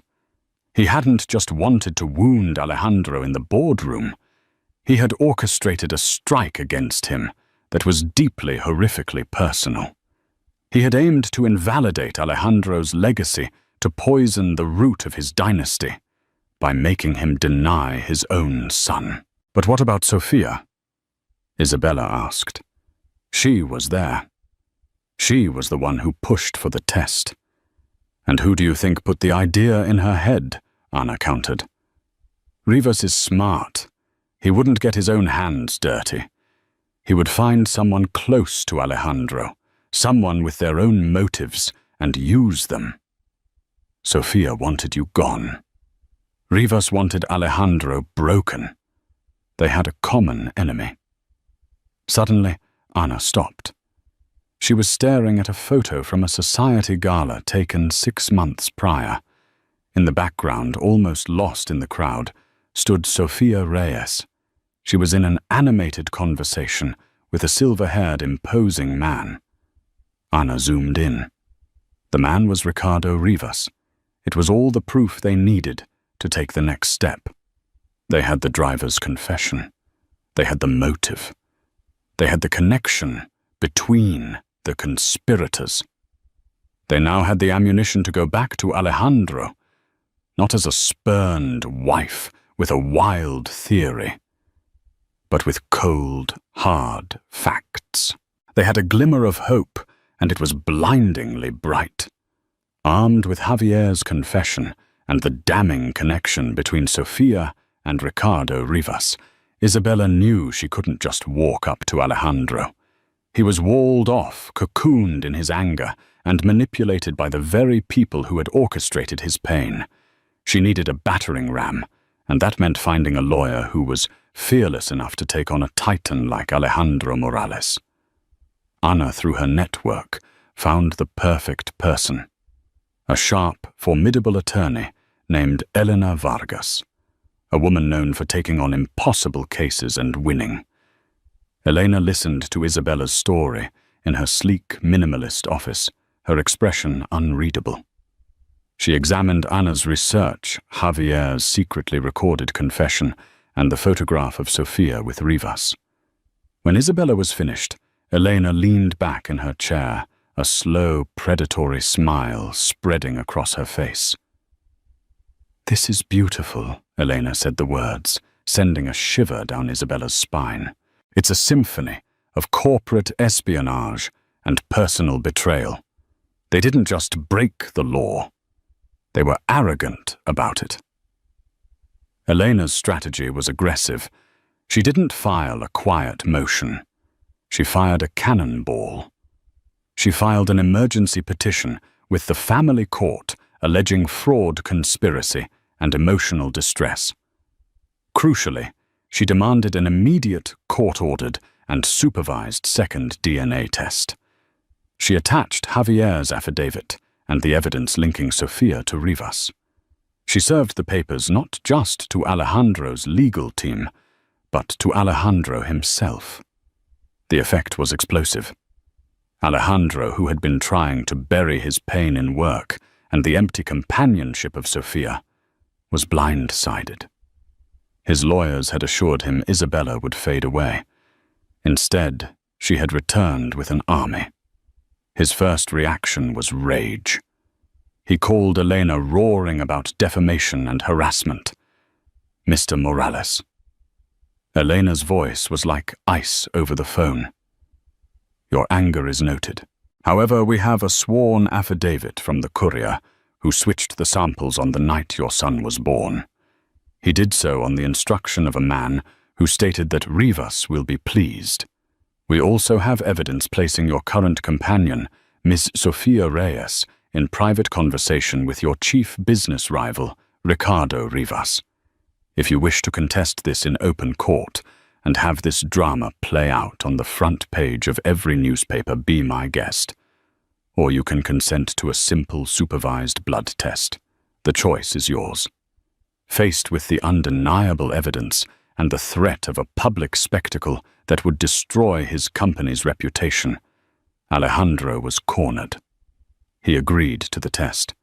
The second test was a world away from the first. It took place in a neutral medical facility overseen by a court-appointed supervisor. Elena Vargas was there, a stoic guardian. Alejandro was there, his face pale and grim. Isabella was there, holding Mateo, her heart, a tangled mess of hope and fear. Sofia was notably absent, having been ordered by Alejandro's frantic lawyers to make herself scarce. The blood draw was quick. The wait for the results was agonizing. They all gathered 2 days later in Elena Vargas's conference room. The air was thick enough to cut with a knife. A court official arrived with a sealed envelope. He opened it and read the single-page report aloud. His voice was flat and official. Based on the analysis of the DNA samples provided, the alleged father, Alejandro Morales, is not excluded as the biological father of the child, Mateo Morales. The probability of paternity is 99.9999%. Silence. The words echoed in the sterile room. 19.9999%. Isabella let out a shuddering sob, burying her face in Mateo's soft blanket. Vindicated. Her son was vindicated. Alejandro stared at the report as if it were written in a foreign language. The color drained from his face, replaced by a ghastly, mottled gray. The entire foundation of his rage, his cruelty, his life for the past month had been a lie. A lie he had not only believed, but had championed. He looked at Isabella, truly looked at her for the first time since that horrific night in the hospital. He saw the profound pain in her eyes, the exhaustion, the resilience. And he saw the love she held for the son he had disowned. The weight of his actions crashed down on him with the force of a physical blow.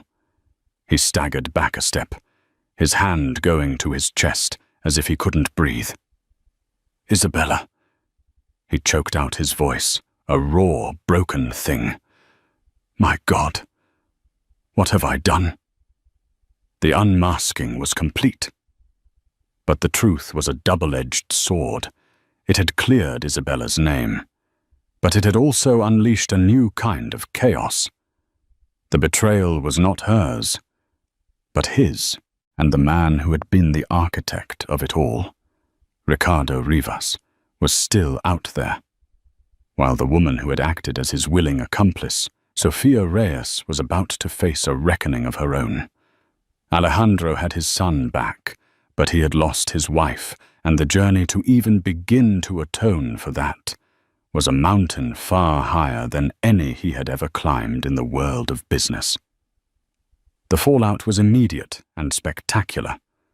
Armed with the court-verified DNA results and Javier's testimony, Elena Vargas didn't just win. She went on the offensive. She strategically leaked key parts of the story to Anna, who crafted a stunning, explosive piece of investigative journalism that laid the entire conspiracy bare. The story of the corporate titan, the spurned wife, the scheming actress, and the rival who weaponized a baby's paternity became an international sensation. Ricardo Rivas's reputation was shattered. His company's stock plummeted as investors fled from the taint of his dishonorable tactics. He was engulfed in a firestorm of lawsuits and investigations. Sofia Reyes's career evaporated overnight. The endorsement deals vanished. The film roles were rescinded. Branded as a malicious homewrecker and a co-conspirator in a cruel plot against a mother and her newborn, she became a pariah. The public that had once adored her now reviled her. She disappeared from the limelight, her ambition turning to ash in her mouth. But for Isabella, the public victory was a hollow echo compared to the private war still raging in her heart. Alejandro was a man undone. The revelation had not just exposed his gullibility. It had forced him to look at a part of himself he never knew existed. A cruel, vengeful, and weak man, easily manipulated by pride and a beautiful face. He was consumed by a guilt so profound it was a physical illness. He fired his entire legal team. He came to Anna's apartment, not as a millionaire, but as a penitent. He stood at the door, drenched from the rain, his eyes red-rimmed and pleading. "I don't expect you to forgive me, Isabella," he said, his voice raw. "There are no words to excuse what I did. I was a fool, a monster. I let them poison my mind against you, the purest thing in my life. I betrayed you. I betrayed our son." He had transferred the Madrid mansion into her name. He had set up a trust fund for Matteo so vast that it would ensure his future 100 times over. He offered to finance Anna's dream of starting her own independent news agency. He offered Isabella anything she wanted the world if she would just take it. But Isabella was no longer the woman who had lived in the gilded cage. The fire of the past month had burned away her naivete, reforging her into someone stronger, someone who understood that her worth was not tied to a man, a mansion, or a name. She let him see Matteo. She watched as he held his son for the first time with the full, undisputed knowledge that this was his flesh and blood. She saw the tears stream down his face, the profound, gut-wrenching regret in his eyes. A part of her, the part that still loved the man he once was, ached for him. But love was no longer enough. Trust once shattered so completely could not simply be glued back together. Weeks turned into months. Alejandro was relentless in his pursuit of redemption. He attended therapy. He made public apologies. He dedicated his time and resources to charities for single mothers. He sent her letters not of excuse, but of self-reflection, taking full accountability for his every failure. He didn't ask her to come back. He simply asked for the chance to prove he could be the father Matteo deserved, and perhaps one day, a man she could respect again. The story ends not with a kiss, but with a choice. We see Isabella months later, sitting in the sun-drenched garden of the Madrid mansion. Her mansion. She is radiant, confident, a queen on her own throne. Matteo is laughing in his playpen on the grass. Her phone buzzes. It's a message from Alejandro. He is in the city and would like to see Matteo. He makes no demands on her time, simply offering to be a father. Isabella looks at her son, at the beautiful life she has secured for them both. She has been vindicated. She has found her power. The story is no longer about his betrayal, but about her resilience. Whether she will ever let Alejandro back into her heart remains an unanswered question. But for the first time, the choice is entirely hers. She is not a victim of a millionaire's drama, but the architect of her own new life, built from the ashes stronger and more beautiful than before. The journey of Isabella is a testament to the incredible strength of a mother's love and the resilience of the human spirit. From the depths of unimaginable betrayal to the triumphant reclaiming of her truth, her story reminds us that even when our worlds are set on fire, we can rise from the ashes. But what do you think? Was Alejandro's remorse genuine? Can a trust so completely shattered ever be rebuilt? Or are some betrayals truly unforgivable? We want to hear your thoughts in the comments below. If this story of drama, resilience, and ultimate justice moved you, please give this video a like and share it with others who love a story where the truth prevails. And don't forget to subscribe and hit the notification bell so you won't miss our next compelling narrative. Thank you for listening.